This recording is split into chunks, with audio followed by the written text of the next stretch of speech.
Hello, loyal Continue Clubbers and Exy Beasts. We have got another treat for you this week. We are sprinkling loads of cool different things in the Press X mix to start the year off. And this one is particularly exciting because how often can you say that you've got the real one, the actual Lara Croft on the podcast?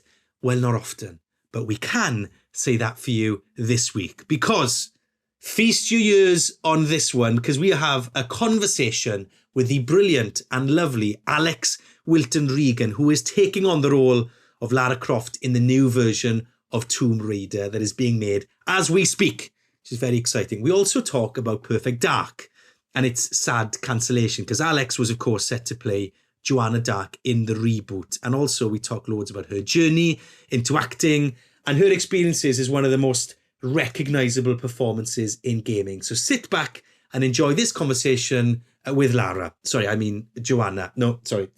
I mean with Alix. I guess the obvious place, Alix, is that the place to start. Was this always the plan? No. Was acting in games the plan? How did you end up here? Absolutely not. Not at all. I did always want to act. So I always wanted to be an actor. That's true. Even when I didn't really know what an actor was, you know, I come from a very long line of very intelligent doctors and lawyers and teachers and, you know, heads of years at primary schools and that kind of stuff and accountants. And I wanted to be an actor. I have no idea why I wanted to be an actor. I don't even think I knew what an actor was, but I kind of just always wanted to do it. And I was very creative and I always went to, like, you know, Saturday drama kids, like kids go to Saturday drama clubs that kids go to, sorry. And then I was desperate to go to a stage school, which is called Sylvia Young, which is very well known, which is still... Oh, yeah. You wanted to go to Sylvia Young, did you? I wanted to go, which is like, I think Billy Piper went there and all these other amazing people. Yeah. And my parents, being the middle class professionals that they were, like, absolutely not. Under no circumstances. Under zero circumstances. Are you doing that? Will that be happening? So I got them to agree that I could spend the whole of Saturday there. And I really did do, I mean, I did everything. I did dance, singing, comedy, drama classes, and just drama, straight dramas was always my favorite. Yeah. And then I had this pact with my parents who were just desperate for me to go to university. And I said to them, okay, this is what I'll do. I will get straight A's in my A-levels for you guys to prove that I could have gone to any university that I wanted. And then I will not go to university. I will go to drama school. And my parents, one, didn't think I would get straight A's, neither did I, to be honest. And two, thought by the time she's got her straight A's, she will have seen the light and she will become a human rights barrister or something similar. And I got my straight A's and I f***ed off to drama school. So, much to my parents' dismay. So, and then I went to drama school and then, you know, I did all my kind of normal classical training. I did the Carlton Hobbs Awards, which is run by the BBC, which is still going. It is a fantastic initiative. You probably know about it, don't you? Because you know what? I was just going to say, I don't. You don't know that surprises because I know most of the things that the BBC do. But such a big organisation, they do all sorts of random stuff sometimes. So they run the BBC Radio Carlton Hobbs Award. It's a fantastic award. All of the drama schools in the UK participate in it.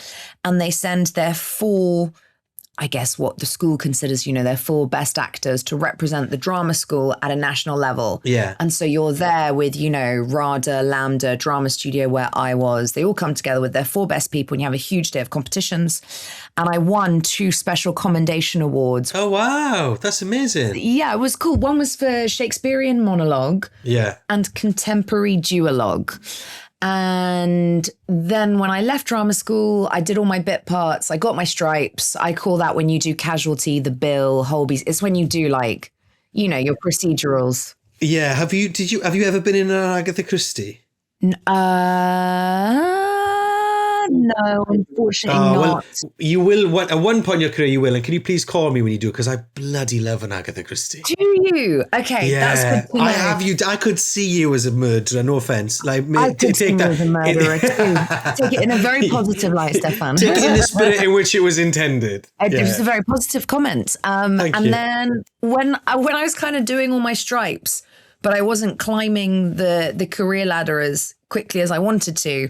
Yeah. I basically was like, oh, what about this voice stuff that I won these 2 awards for? Maybe I should try that.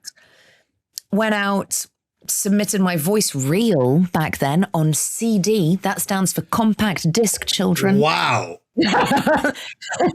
And I sent it off to all the, the big agencies, and eventually got an agent.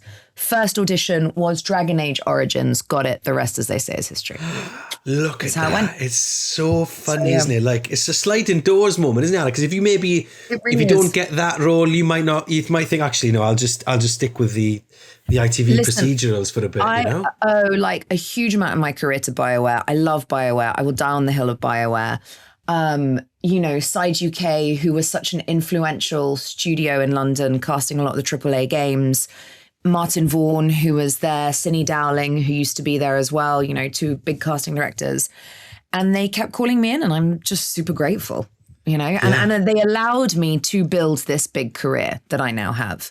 And I've been incredibly lucky. I was talking about this last night with our dear friend Jane Perry, who I know you know, the BAFTA winner, Jane Perry. Yeah, of course. And I was just saying, I feel that we are so lucky to be in this position within the video game industry where we get sent these big scripts and these huge roles and these kind of titans of characterization that we get to perform, because of course not all games are brilliantly written, just like not all film and TV shows are brilliantly written, and not everyone gets to play the parts that we play. Again, same in film and television. But her and I were just talking about, like, we feel so lucky that we get these big characters that we do enjoy, that feel Shakespearean in their size, and complicated and messy and flawed. And, Aya, Assassin's Creed Origins, I know because you were just talking to Abu recently, she's such a great example of a really flawed but interesting character that's so Shakespearean in its scope, And when you got that first role in the game space, is that when you sort of turned to your parents and sort of went, "Oh, look at me! I've kind of this is all working out. It's working out." Do you know what I mean? Because there must have been a degree of tension in your household growing up. Yeah. There always is with teenage kids, and you're often when people make decisions in terms of their career that your parents don't necessarily agree with, that always causes tension. Was there a moment that dissipated? Tension and confusion, hun. Deep confusion, where my parents were like, "Sorry, what are they paying you to do?" Well, I go in and I scream at drag, but then and it's a real sword or a pretend sword? I'm like, well, no, obviously it's a pretend sword because, I'm in a studio, guys. I'm not a heathen. I had to, there were a couple of times where I brought them in to watch some of the games that I was doing so that they could sort of understand what we were doing. But I think I have been surprised and humbled by just how far I've been able to go in the video game space, how much I've loved and learned about the video game space. I think my parents understand it, but they don't play games. They're not into that kind of stuff. They were very pleased when I was opposite Glenn Close and The Wife, put it that way. That was their career highlight for me. Right. So, then they can. That's the one where they phone Janet next door and say, "Hey, Janice, look, this is what we've been doing all this time." Yes, that's the point. So, why was it? Do you think, not to get too deep and meaningful, I suppose, but why was it? Do you think that acting spoke to you so much as it? Because you've been fairly tunnel visioned about it, right? It's like because I can remember chatting to Melisante, and she sort of came to her a bit later on, and she remember talking about her first role being a goat. But for you it was like, early on, he's like, "Oh yeah, Sylvia Young's school, get me in there." Yeah. I think it was a combination of, I really wanted to be, seen as a child and heard. That classic thing, you want your parents to see you and hear you. And then I always remember, I felt acting for me is so freeing. Yeah. So there's clearly a part of me, the way people can meditate, or some, like, you might go to the gym and lift weight, or some men will be really into basketball and they'll play basketball till they're like dripping with sweat, and you get into the zone, you get into flow. Yeah. Aside from, desperately wanting my parents to see me and then realizing they were never going to approve of my choices anyway, so you may as well do what you want. And I say that with love. Because I have fantastic parents. But I get in, when I act, when I do good work, I get into this very, very connected flow state. the only other times of which are like when I'm meditating or doing some insane kind of, you're at some insane rave at 3 or 4 in the morning. Yeah. Like really deep in the zone. And that's what acting has always done for me at its best. And I love it because I completely forget about myself. It doesn't matter what's been going over, or what's been happening, 3 minutes previous. When I'm in that space, I couldn't really tell you like where I live. I couldn't really even tell you what I had for breakfast. I'm so there, and I just love it. It's like you put down the coat of Alix, you put down the shit of real life, and you get to be someone else. And there is just nothing more freeing. And that is true for you, whether you're voice acting or whether you're giving whether you're doing the physical side of it as well. It doesn't really matter 100%. for you. 100%. No, because what I've learned about, so first of all, just take it back one step. When you go to drama school, voice work is hugely important, or certainly it is here in the UK. I obviously don't know what American drama schools are like, but you spend a huge amount of time in classes that are called voice. It's just voice. How do you find your voice? How do you channel your voice? How do you use your voice? How do you protect it? How do you change it? And you realize through doing, big, brilliant, bold, beautiful video games that sometimes if you're only working with your voice, you are doing the most incredible things with it, and it vibrates throughout your whole being, your whole body. And you are sort of, kind of channeling something from the gods up there if you're doing it right. Like if all the good pieces come together and you've got great writer, great director, great actor, great studio support team, you're kind of channeling a bit of the gods. It's a bit like when you hear like, monks when they do their throat singing. Yeah. Do you know what I mean? It's like, I can't do it, but it's like, hey, I can't do it at all, but it's super deep in there. And these men do it. And if you close your eyes and you listen, like it touches your soul. If you listen to the greats, if you listen to Whitney Houston, like if you really listen to her, she will move your soul. She will bring tears to your eyes with what she can do with her voice. People like her or Cynthia Erivo. And I think that with that regard, the voice is an incredibly powerful tool that we can use as actors. And I love that. And I work just as hard in the booth as I do outside it. I will leave sessions sweating with mascara stains down my cheeks from real crying. Because the voice is so powerful. You could sit, anyone watching this can sit there tonight and just like go, oh, and you can feel it down there. And then you feel it drop down to, your solar plexus, your belly button, your belly, like all the way. And you can feel yourself vibrating. Now, most of my work, maybe not most, it's probably about a 50-50 split equally, is PCAP, which is obviously face, voice, body. And then voice or voice and facial capture is normally the kind of, because it's quite easy, you have a cage on your head and the mics and stuff. That's a mad sentence, isn't it? You're just there with a cage on your head. There's a cage on your head. Yeah, it's fine.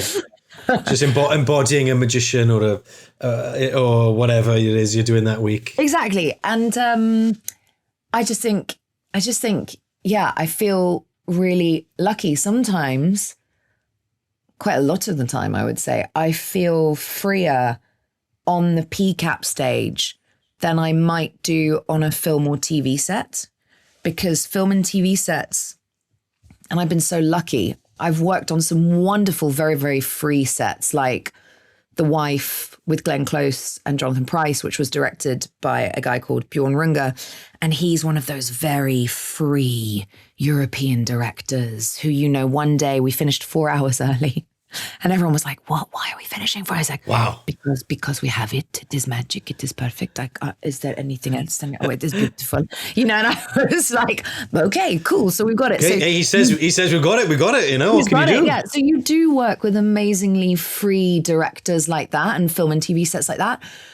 But a lot of the time it can be very constrained. You have to sit right there. You can't move your head too much because it's a very precise angle for the camera. You don't want to lose your light. A lot of it can actually be quite constrained. PCAP is super, not going to swear, but insert a swear word. PCAP is super beep free. It's very, very free. I love that. And Do you think that it's given the recognition it deserves in your world amongst your peers who maybe who don't do radio dramas or don't voice characters and things? Yeah, I mean, no, unfortunately not. You know, everyone, most actors nowadays, I would say, do want to work in video games. I get a lot of questions about, you know, how do I get into this from really, really big A-list names that, you know, I'm not going to out them on the podcast, but if I said to you their names, you'd be like, oh yeah, I know exactly who they are. A lot of people want to do video games. A lot of people understand the cultural significance of video games, but it's no secret that video game actors are paid a small fraction of what film and TV actors are paid. It's no secret that we don't get residuals. We don't get back ends. So if a game grosses $1 billion, yeah, tough. That has no impact on us. Yeah, we don't. Our talent, our time, our passion, our professionalism is not. What's the word I'm looking for? Recompensed? Is that the right word I'm looking for? Yeah, I suppose so. Certainly, in the same way as you are on telly or compensated. Film. Yeah, it's not compensated in the same way. Thank you. That it's not compensated in the same way that film or TV actors are.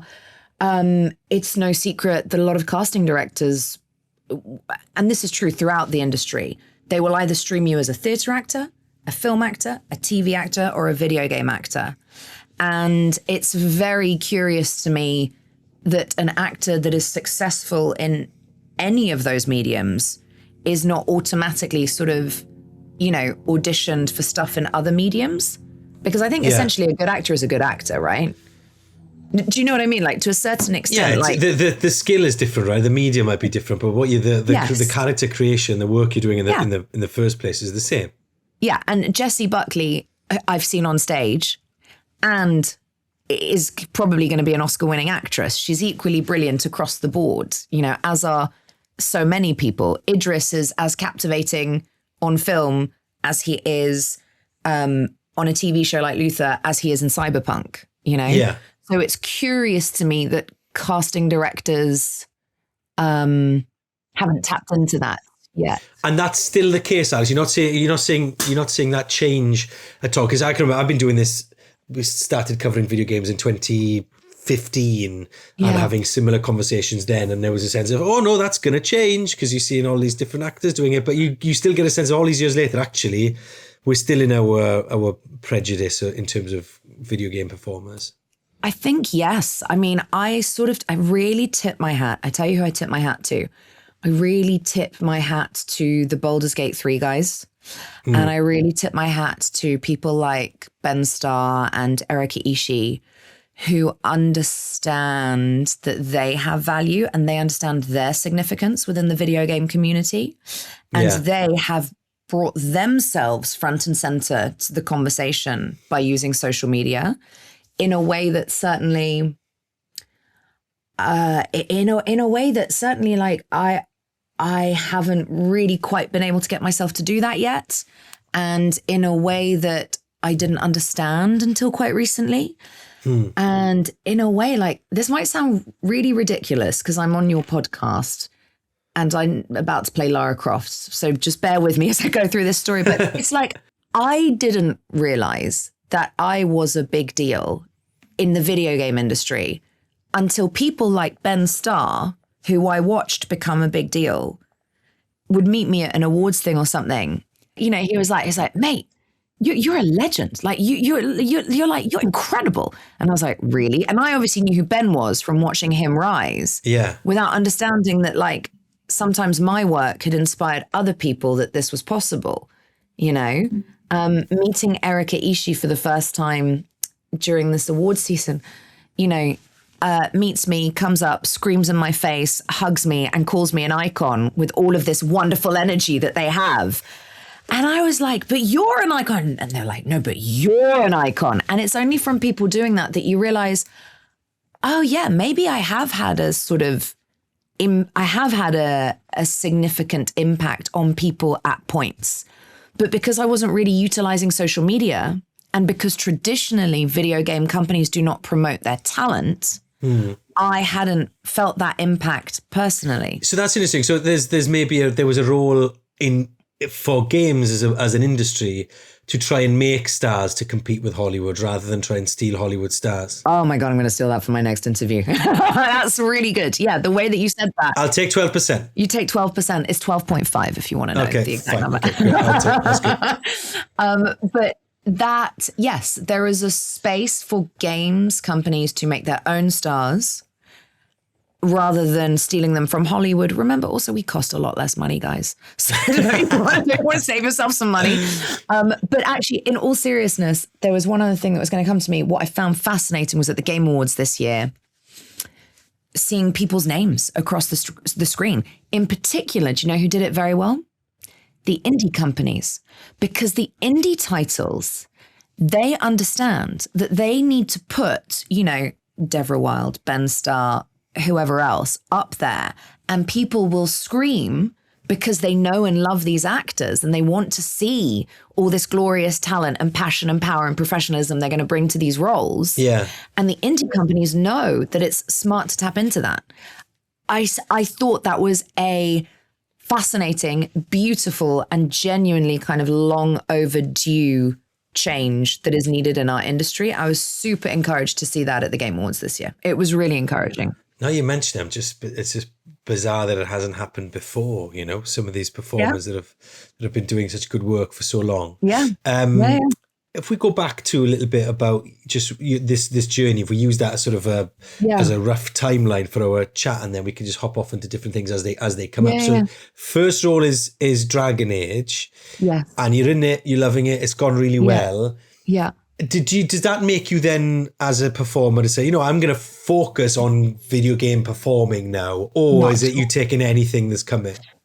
I kind of, not really. I felt so lucky to be working. Yeah. I felt so lucky to be working. I felt so lucky that I didn't need to waitress anymore. I didn't need to work behind a bar anymore. I could stop being a childminder in my spare time. So I felt You did all the jobs then, Alix. Fair play. You did all of them. Oh yeah, babe. I did all the jobs. What was the worst one? What was the one that made you think, oh, thank God? Cleaning out the toilets at the end of a shift in the pub or in a restaurant is always quite grim. Yeah. And then seeing weird things like when a parent would change their child's shitty nappy in the beer garden, it's like, mate, just take it with you. Just don't leave it on the floor for someone else to clean up. That's bad form. It is terrible form. Thank you. So that was bad form. And then, of course, everyone used to smoke, right? In all the pubs. Oh, of course. So you would stink. Honking. You would stink, So I was just so happy to kind of leave all of that. And then I was so thrilled with the quality of the roles and the writing that I was being given. And I would say that was actually the point that I started to really focus in on video games more. It was probably one of the big turning points was Samantha Trainer in Mass Effect 3, because that was such a great written role. It was so interesting. And it was when I went, and of course, because she's gay, it was so interesting to me to be out there representing that as Sam's character being only a gay woman. I thought it was such a brave choice. So then I was like, okay, who is this BioWare company? Having already done 3 games with them. But then I really wanted to know more. Do you know what I mean? But then at that point, I really wanted to know more. I really want to be part of the next project. And I think that it was around then that I started taking it all more seriously, because I was just getting such a kick from it as an actor, as an artist. I was like, this is great. I'm going in, there's blood, there's sweat, there's tears, fainted a couple of times, because breathing too quickly. So all right. So is it? I didn't think about that. Yeah, there was it actually the first time it happened was Dragon Age Inquisition. There's a part where the Inquisitor has to trek through snow and it's cold. So you start going, and if you keep doing that for like a minute, your body tenses up. You're not getting enough oxygen. And I just kind of went, hey guys, and it feels like, and people were like, are you okay? And I was like, I don't think I'm okay, so it was, I would say Sam Trainer was the big turning point where I really went, I want to actively do video games, good video games, more video games. I start thinking about a couple of games you don't want to do. You get offers for projects that you go, you kind of have like a weird raping scene in that game and I don't want to support that. Do you know what I mean? It's stuff like that. You also have to think about the stuff you don't want to do. Yeah. And have you found that, with the industry in terms of like because it's a younger industry, right? It's way younger than telly and movies, for example. And I know that some people get frustrated when you make a comparison to do them with those industries. But we do have to kind of make the comparison, don't we? Because that's what we're working towards, right? Have you found, because it's a younger industry in that sense, that there's been a lot of times where you're like, ooh, that's not cool. Why are we going for that? And have you been able to have those conversations, and has that changed? It's a great question. So, okay, the video games, yes, are a younger industry. And so in many ways, we have old and outdated practices that just wouldn't fly on a film and TV set. Your classic examples are, actors are paid better on film and TV. They get their residuals. You always have highly qualified stunt people coming in, and the stunt people get breaks. There's intimacy coordinators, all of these things on film and TV. We feel able to discuss them and we feel able to enact them because of unions like SAG and Equity. Then you have the younger medium of video games coming in. For me, it's actually a really simple circle to square. You just have to pass the contracts over. It just has to be the same rules. However you're treating actors on film, TV, and stage, that's how you should treat them on video game sets. That's my personal feeling. I think most people would agree. That is now filtering down, which is great to see. You can ask for intimacy coordinators. We have the best stunt teams on the productions that I'm working on. We all look out for each other. We all protect each other. So that feels very good. I find it really encouraging. A lot of the people that I now see that are our age or younger coming up in the video game world. So you've got a lot of narrative directors who are women. You've got a lot of game directors, gameplay directors who are women. You've got a lot more diversity in terms of casting and characters and, a lot more accurate casting, for example, as well. Like if you want just a really simple thing, having done some mentorship with some Black and Southeast Asian women that I've been mentoring for like 5 years now, but they're friends. They don't need my help anymore. They're all doing better than me. But, a really simple difference of when they started, it was just, can we get a Black actress? And they were talking to me and they're like, we're not being funny, but like one of us has got Jamaican heritage, the other one had Nigerian heritage. It's completely different. It's not the same. So even honoring something like that, like the difference between someone whose parents might have come from Jamaica and whose parents might have come from Nigeria, it's totally different. It's totally different, and just differentiating that within casting, I think, is really important. But then what's fascinating is I do see a disconnect between dev companies that are really always quite lovely or have been quite lovely to me, and then potentially much higher up, the people that I never meet or see or talk to. The faceless executives. The faceless executives, when it just comes down to, a bottom line, a bottom number. Well, we can't pay Alix the same amount as the lead man because... Yes, please do enlighten me. Please finish that sentence for me. Yeah. Do you know what I mean? When I'm doing exactly the same job as them. Or what's another one? Not telling me about really graphic sex scenes, that I'd have to do. Like, I don't think that would fly nowadays. But what's interesting is I don't get the impressions that it's the devs doing it. I get the impressions it's pressure from higher up being like, you got to move faster, you got to get it done quicker.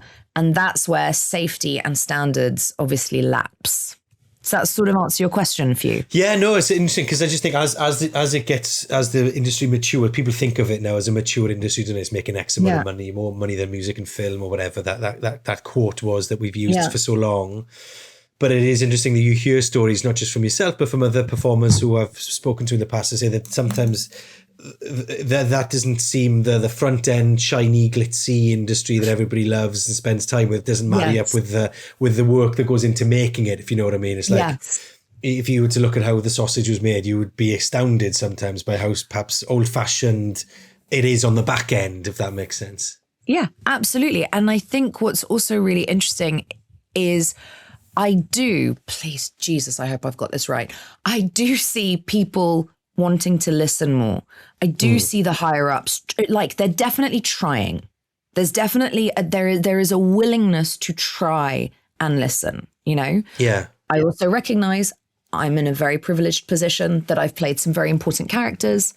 I'm in a very, very, you know, privileged position that a lot of the time when people come to me now, they might be a Dragon Age fan or a Mass Effect fan, or they've played a game. And so they know what I do. So I do get given a lot of trust from directors. And I do feel able to speak to writers and say, I don't know if that's going to work. Yeah. What I would say for anyone that's watching this that is, you know, a writer, a director of video games, or wants to be, or even someone that's based in a video game company, whether it's an indie or a AAA conglomerate, collaboration is key. Collaboration is everything. It is always where you get the best work from everyone. Your writer, your director, your actor, your producer. If you talk to each other, it's what gives you gold. You know, it's not about control and squeezing something so tight that you deprive it of oxygen. That doesn't work.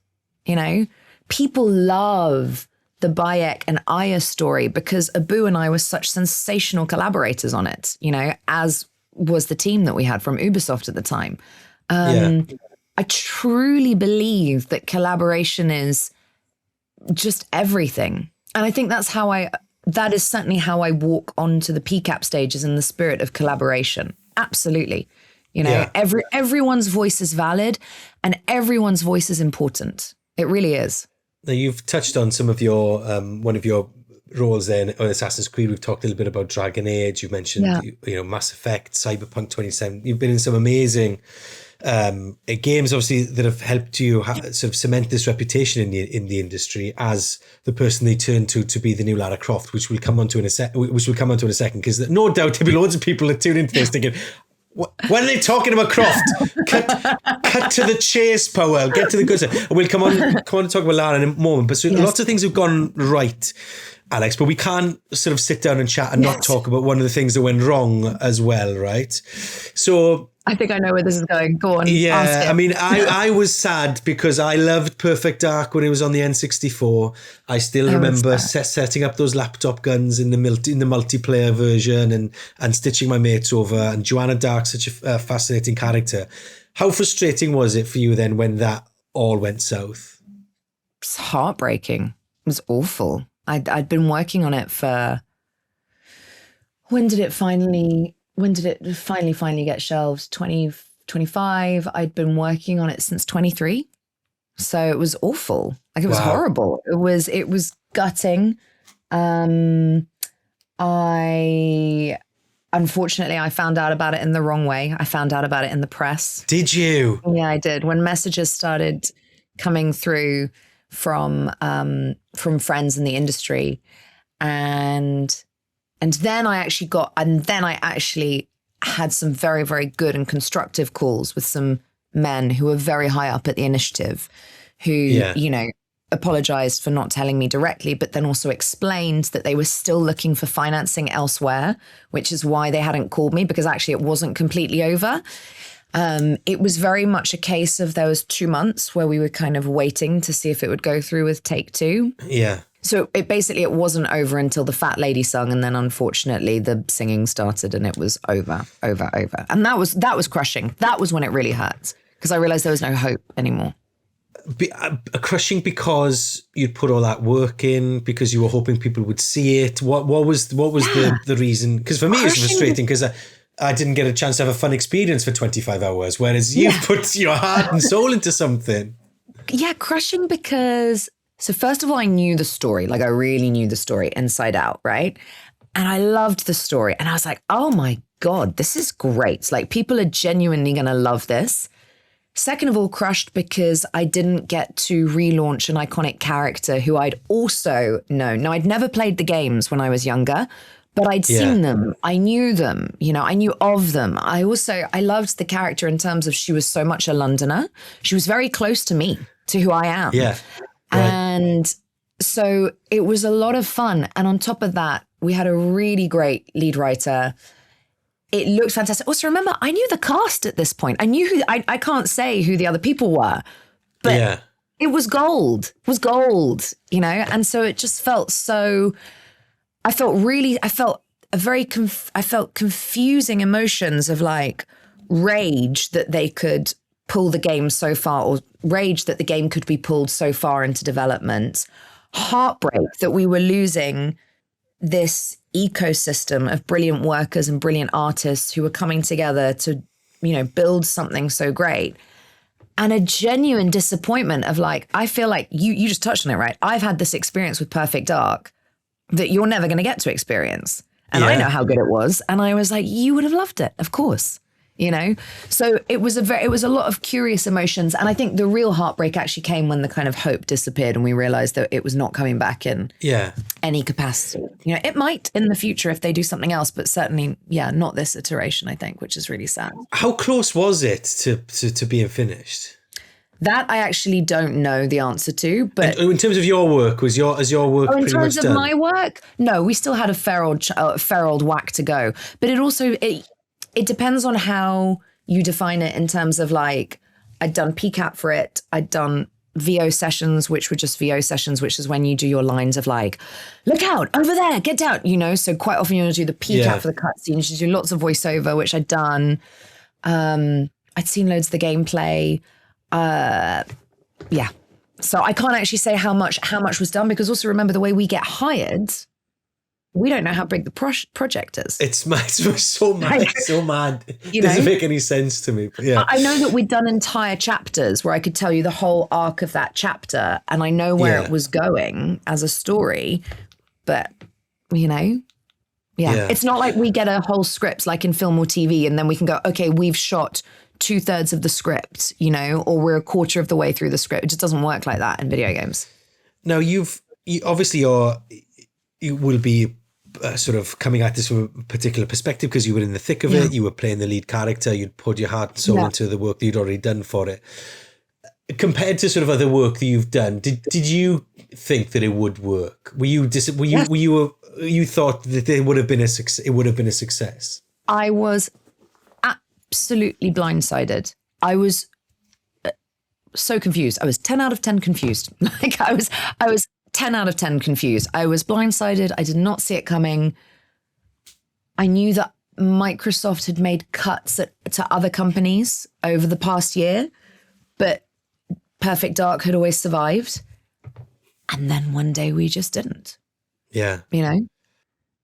And I think maybe I thought we would survive. Why did I think we survive? I think I thought we would survive because it was just really good.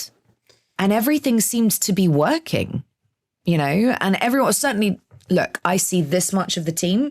Of course, the team is that big. I'm seeing the writer, the director, the PCAP producers, but that was all working. And what they would send me to look at all worked. So to me, I just assumed it was, I would have put money on it going, put it that way. Yeah. It just shows you just the cutthroat nature of the games industry especially at the moment, right? We get a lot of brutal. I mean, if it's interesting for a lot of people who listen to our pod or follow along. They, you know, games for them is a fun experience, a bit of escapism, is something cool to do of an evening or whatever. But I think it's interesting that you can't really separate the state of the industry and people's ability to go and spend the time doing fun things, because you can sort of see the pipeline of stuff, can't you? And there's going to be a big Perfect Dark size hole in it now, I suppose, because of just how cutthroat it's all got with bottom lines and big companies owning stuff. And please remember that just as in any industry, you know, there might be someone who's listening to this that's a mechanic or a dentist or a teacher or a nurse.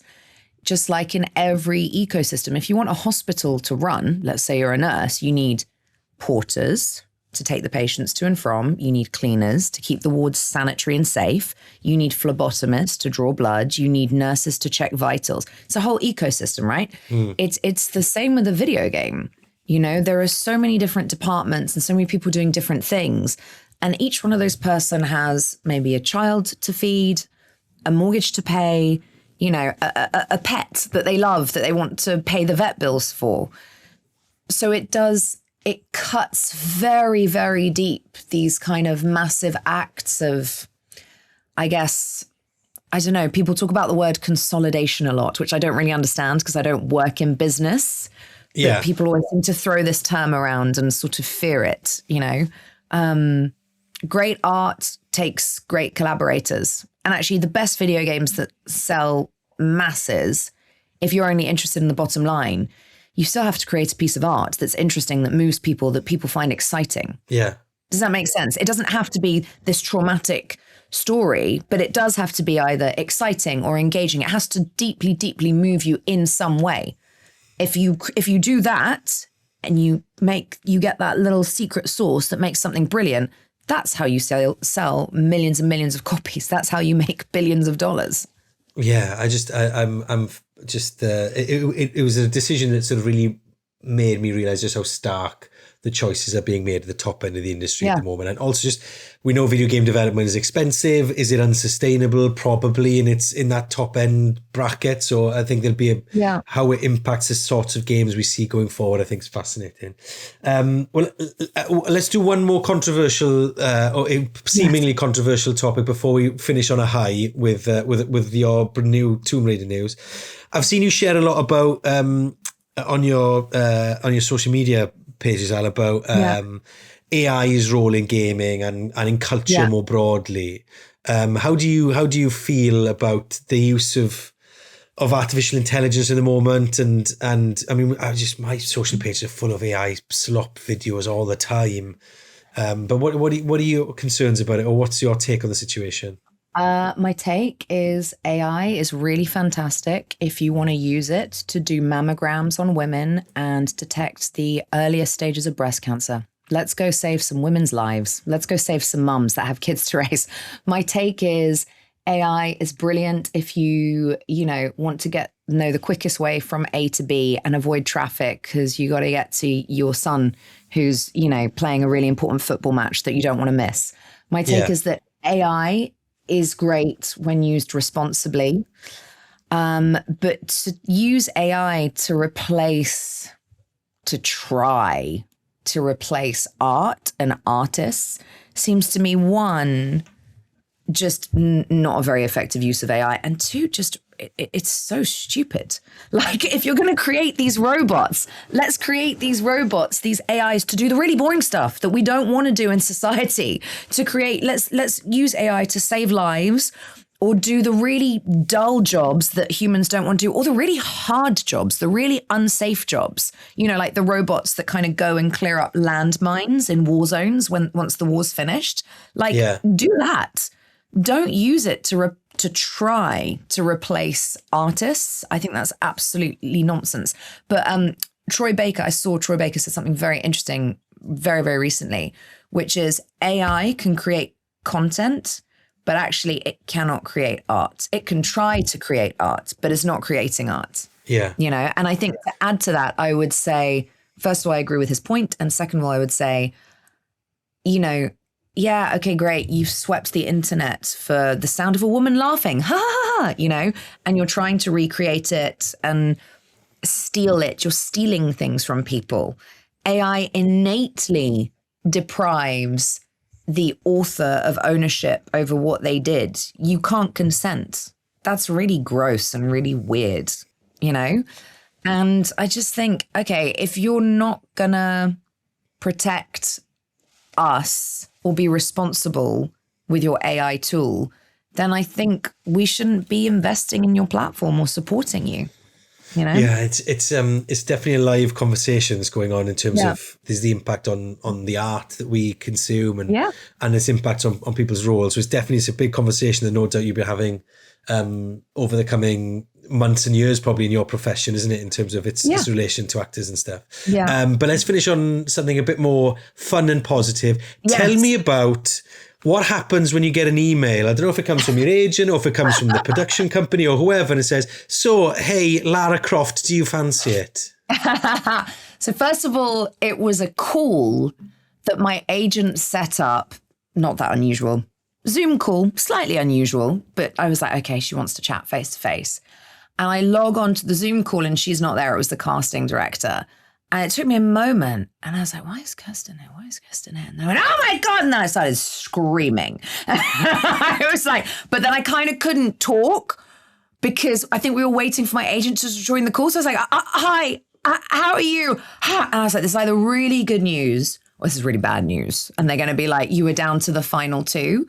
But when they gave me that call, I screamed, I cried, I, burst into a ball of magical fire and all the rest of it. So you didn't have to do an audition or put yourself forward for it. They were casting the industry and they picked you. No, I had I had rounds and rounds. Oh, did you? Yes. Oh, I thought I thought they'd be like, no, we want her. No. I mean, I think the devs did know my work, which really, really helped. They are all gamers. They'd played a lot of my stuff. So I think I was definitely a suggestion that they put forwards. But no, this was after 4 rounds of auditions. Sorry, I should have specified. Wow. No, I should have thought about it. No, when I had 4 rounds of auditions before I got the job. And so when I logged on, it was either going to be very good news or very bad news. And so that's why I knew the casting director at this point. And I was like, oh, wow. Yeah. But is this version of Lara someone we can that we can relate to in the sense of someone we've seen before? Is it brand new? Bit of both, I would say. And genuinely, I'm not saying that to be convoluted. I think it is genuinely a bit of both. There's a lot of, it's sort of like, the phrase that I'm working with is no Laras left behind. Okay, I like so that. I like the idea of like no Laras left behind, right? I've looked at all of the performances. Obviously, I've got all the scripts, so I know where it's going. And, I think there's all of the Laras that have previously come before will also be informing this one as we move into a new era of Tomb Raider, I would say. Okay. I genuinely think that fans are going to love it. I want to insert a swear word, but it's brilliant. It's brilliant. I know what we're making. It's brilliant. It's brilliant. I think you're all going to love it. Wherever you fall, whether you're like, the originals, the remasters, the classics, the Survivor trilogy, wherever you fall on that kind of spectrum, I think you're all going to love it. Yeah. It's just fascinating with games, isn't it? Is that the gestation period of making a game is so long. Yeah. That you've got to sit with these. I can remember I had to sit with secrets when I was making the behind the scenes program about Doctor Who. I'd have to sit with secrets for like a long time. I don't know how you guys do it when you've got to sit. You go years probably until we're going to see some of this stuff, and it's all in your head the whole time. You've got to be on constant spoiler alert for the next 4 or 5 years or whatever. Yeah.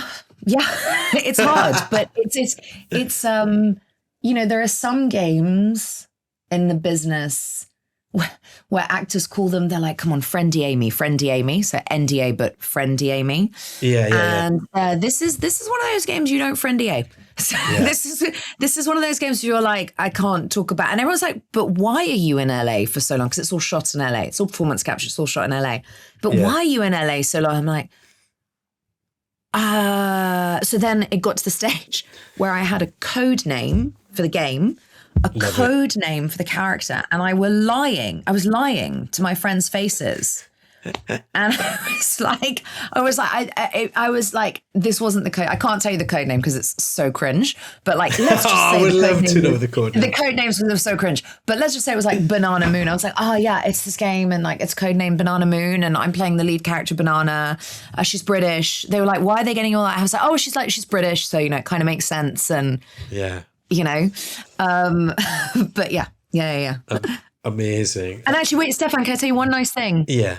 I've listened to a few of these podcasts for pressxtocontinue, but I specifically listened to your Lara Croft episode. Oh, look at that. And you had the lovely Claire Lim on the show, who I like very much, talking about the cultural significance of Lara Croft. And I think that was, it really made me reflect, like, Lara is not a video game star. Lara is a cultural icon. Yeah, it's amazing. I can remember I did a piece for BBC News website when I was full time there about 25 years of Lara Croft, and we had some amazing access to like early concept art of hers. And you're right, like the first gaming character probably to really cut between like mainstream British culture. Well, wasn't it you that said she was on the cover of like over 1,000 magazines, more than any Hollywood movie star or supermodel? She's quite the character, and so no pressure, Alex, to step into those shoes. These are some big boots. Yeah. Oh, well, all the best. We can't wait to see it, and obviously we'll have to have you back on when we can talk a little bit more about it. But it's been a joy having you on Press X to Continue. Thank you very much for being so open and sharing so much with us. Thank you for having me. Bye, guys. Well, thank you very much for listening, you loyal members of the Continue Club and you loyal XC Beasts. Now, remember to get involved in our conversations on social media, Press X Podcast and Press X Pod on TikTok and Instagram. Get involved in the Discord as well. Like and subscribe as much as you can. We should be asking you to do that more, actually. So please do all of that. And we will be back with you for another episode on Tuesday. Bye-bye.